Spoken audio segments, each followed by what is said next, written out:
let's dive deep into Leviticus. We're using this incredible study guide. Oh, yeah. It's from the Instituto Bíblico do Brasil, called A Biblia uma visão panoramica. Yeah. And wow. Yeah, it's very in-depth. Right. It's like so detailed. Mm-hmm. So, if you're wanting more after we're done with this deep dive, Yeah. I would totally recommend checking out the full study. Sure. It's really good. Okay, so Leviticus. Yeah. I mean, some people look at it and they're like, ugh, rules, Right. Lots of rules. Like it seems kind of dense. Yeah. But it's actually super fascinating. Oh, it is. Because it's yeah. like we're unlocking a code to understand Exactly. Israel's identity Yeah. as God's chosen people, Mm-hmm. Mm-hmm. Set apart, Yeah. holy, bound to him in covenant. Totally. Yeah. And that's really what the book's all about, laying that out, through all Mhm. these priestly rules and rituals, which actually a lot of them were pretty common in other ancient cultures. Oh, Yeah. The idea is that these forms of worship weren't totally new. Mhm. It was going back to the original plan that God gave oh wow, right. to Adam. Right. And, over time, think about it. Yeah. Those practices got kind of distorted Right. and lost. Yeah. So Leviticus, I think of it as a course correction. Uh-huh. Like God saying, okay, let's get back to the way it's supposed to be and setting Israel apart. I love that. Yeah. It's like a divine reset. Yeah. It really makes you think about how these ancient practices weren't just empty rituals, No. but so connected to understanding who they were and who God was. Yeah. And you see that in all the different types of sacrifices that are laid out, the burnt offerings, grain offerings, peace offerings, sin offerings, guilt offerings. Okay. Each one has a specific purpose, specific materials, and symbolic meaning. It's cool to think about those meanings, the burnt offering where the whole animal is consumed by fire. Mm-hmm. It's not just about giving a gift. It's about complete Yeah. surrender, devotion. Total dedication. Total dedication. Yeah. Wow. And then you compare that to the peace offering, which this one actually involved a shared meal. Oh, wow. Right? Part of the animal was burned on the altar, part went to the priests, and the rest was eaten Oh, wow. by the person who made the offering Yeah. and their family and friends. Wow. What a picture of Yeah.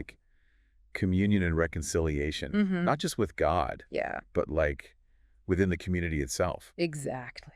I wonder what those meals would have been like. What Were they somber? Were they celebratory? Yeah. What do you think about that communal element? I think it shows the deep connection between worship and relationship in their culture. It wasn't just about each person being religious. It was about Right. living in a right relationship with God and each other. This whole idea of covenant being bound together. Yeah. It's in their worship. Yeah. That's so cool. And then who better to guide and instruct everyone in all this than the priests? Right? Right. They were the keepers of the knowledge, responsible for making sure everything was done according to God's instructions. Yeah. They had a huge position of authority and responsibility. Yeah. And it wasn't always easy. I mean, remember the story of Nadab and Abihu? Oh, yeah. Aaron's sons who offered strange fire Yes. before the Lord, and then they were consumed by fire. It's chilling. Yeah. It really is a reminder Yeah. of the seriousness of it all. Right. It wasn't just empty ceremony. It was life or death. Yeah, and it shows how important obedience was. Right. And following God's commands, Yes. there were real consequences Yes. for straying from the path. Which brings us to another fascinating thing in Leviticus, purity laws. Right. We're talking very specific rules about Yes. clean and unclean animals, purification after childbirth, Yeah. dealing with leprosy. Mhm. It's a lot. It's very It's very detailed. detailed. Yeah. But I think sometimes we can get lost in the details. These laws weren't just about hygiene or germs or something, Right. It was about reflecting God's holiness Yeah. in everything. So less about the specific actions. Right. And more about Mm-hmm. the underlying principle. Exactly. Striving for holiness, Yeah. purity. Yeah. And it's important to remember, Yeah. for the Israelites, holiness wasn't just an idea. Right. It affected how they lived, what they ate, how they interacted with the world around them. It was about setting them apart. Exactly. Reflecting that relationship with God. Yeah. That's powerful. It makes you think about like how we apply that today. Right. We might not have the same dietary laws, but that principle of striving to reflect God's character. Yeah. It's still relevant. Absolutely. It's about being intentional. Yeah. Being mindful of how our choices and actions reflect what we believe. Absolutely. Okay, we have to talk about this sensitive topic, but it's important. Yeah. It's in Leviticus 18. It deals with sexual morality. Yeah. And it outlines prohibitions against things like incest, adultery, homosexuality, bestiality. Right. And we're going to approach these laws with an understanding of the time they were given and, historically and culturally. These practices that God condemned were common in the cultures around them. So it's clear that God was setting a different standard for his people. Right. And that standard, that call to holiness and purity, it extended to every area, including sexual behavior. It wasn't just like personal preference or cultural norms. It was about aligning with God's will. Exactly. Yeah.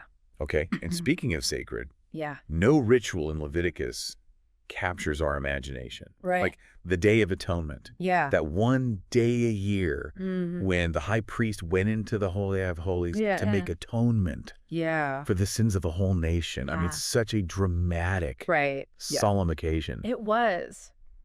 And, I find it fascinating that it shows like this human need for reconciliation and forgiveness. Yeah. 2 goats, one sacrificed as a sin offering, the other sent into the wilderness carrying all their sin. Oh, wow. And don't forget Azazel, right? That mysterious figure who the scapegoat was sent to.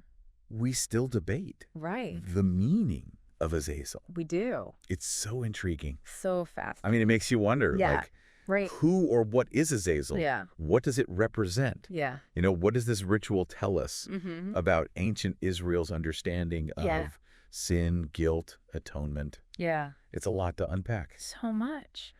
But what strikes me most is like the power of this ritual. Yeah. This deep longing for a clean slate to be cleansed, restored to God. And it foreshadows the ultimate atonement that comes through Jesus. Yes. The perfect sacrifice. That's so powerful, connecting it all. Yeah. It's amazing how these rituals can still speak to us today and reveal deeper truths about God's plan. Yeah. They offer us a glimpse into the heart of God. Yeah. His desire for holiness, his longing for relationship, and his commitment to our redemption. Wow. It's amazing. It is amazing. Yeah, it's pretty incredible how these ancient practices can point us to those deeper truths about God. Yeah, yeah. And, Leviticus doesn't just stop at the rituals. Right. It also talks about how important it is to pass on these traditions and teachings. And the priests were like essential for instructing people. Yeah. Making sure they knew how to live according to God's laws. Yeah, that's such a key point.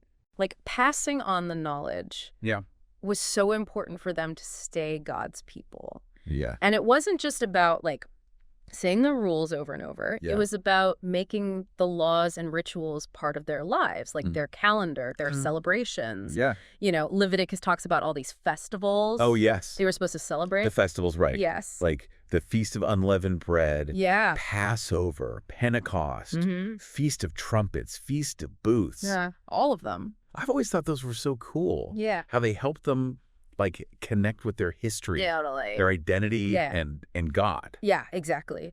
Each festival was like a reminder of something big that had happened. Yeah. And a chance to think about how faithful God is. How he always provides. Yeah. It was a way to really live out their faith and pass it on to their kids.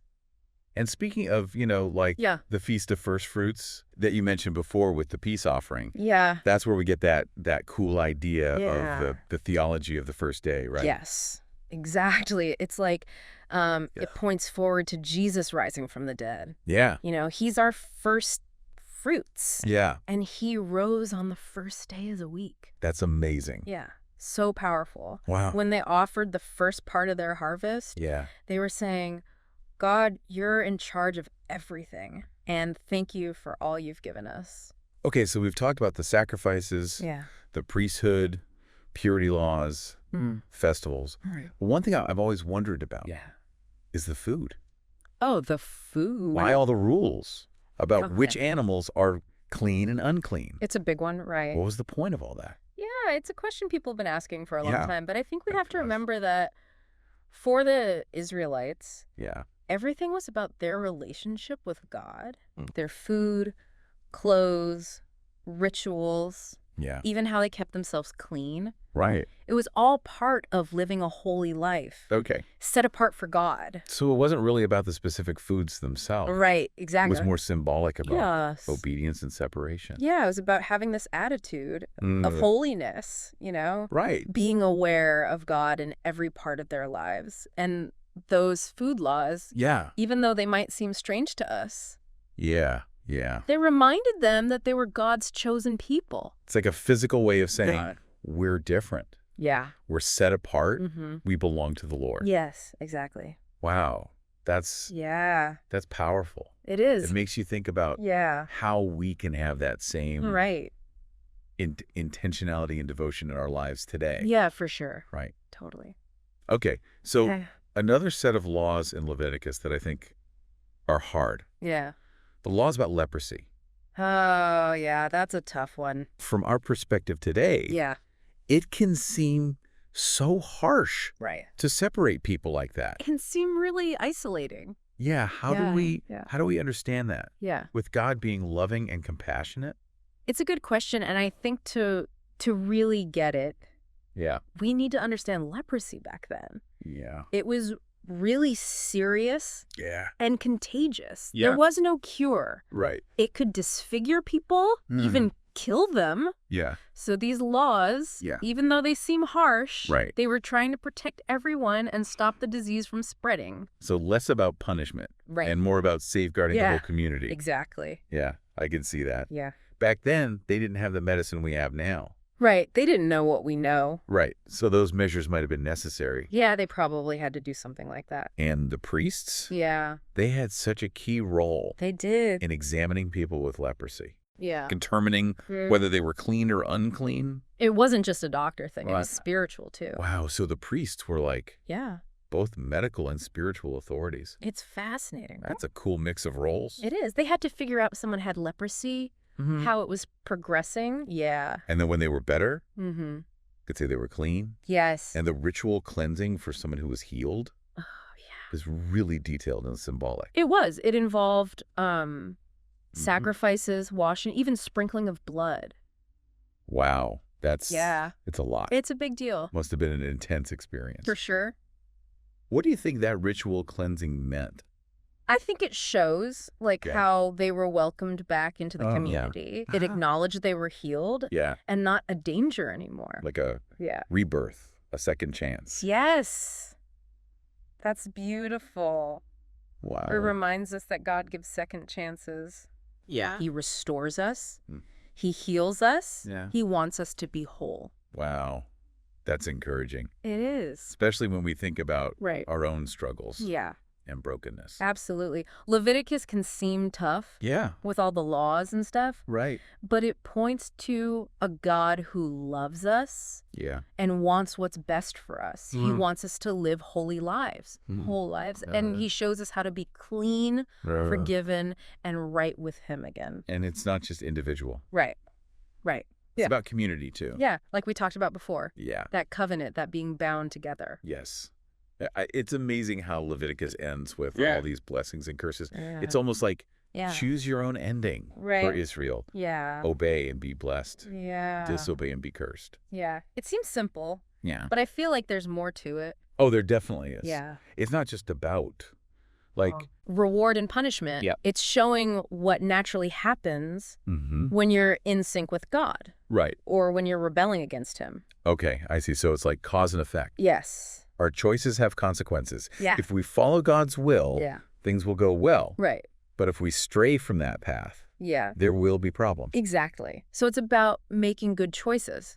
Not because we're scared of being punished, but because we want to flourish. We want to be whole. And that comes from being right with God. It really makes you think about the choices we make. It does. Every day. Yeah.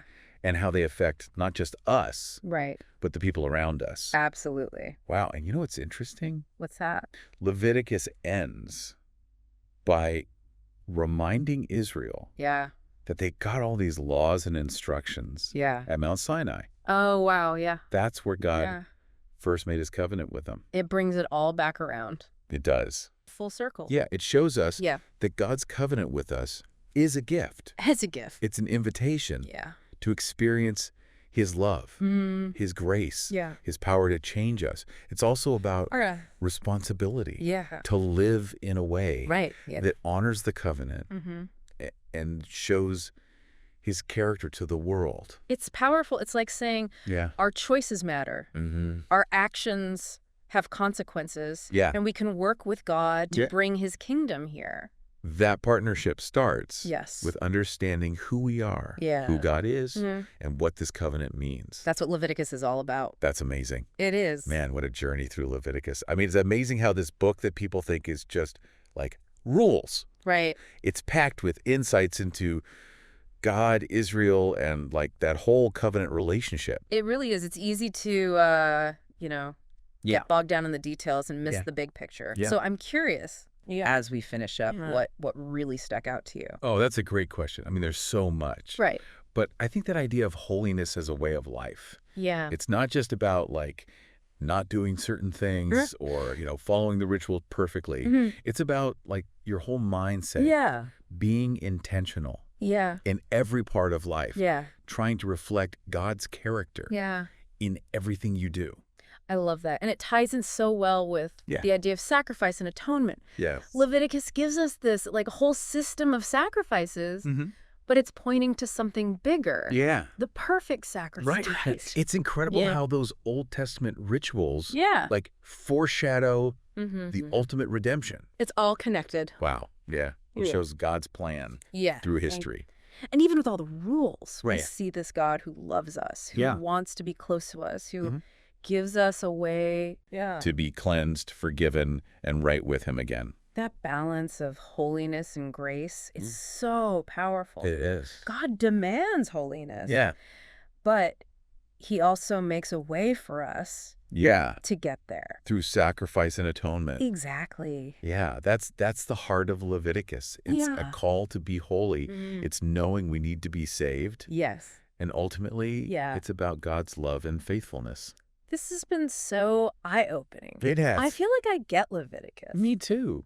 I hope our listener does too. And if you want to go even deeper, I'd say check out that study guide from the Instituto Bíblico do Brasil. A Bíblia, uma visão panorâmica. They've got some great stuff in there. They do. Awesome. Huge thank you to the Instituto Bíblico do Brasil. Absolutely. For their work, and to you, our listener. Yes, thank you. Thank you for joining us. For being here. For this deep dive into Leviticus. We hope you enjoyed it. We hope you've learned something new. And that it gave you a new perspective. And that it wasn't as scary as you thought. Right. Leviticus can be cool. It can be. That's it for today. We'll see you next time. It sounds good.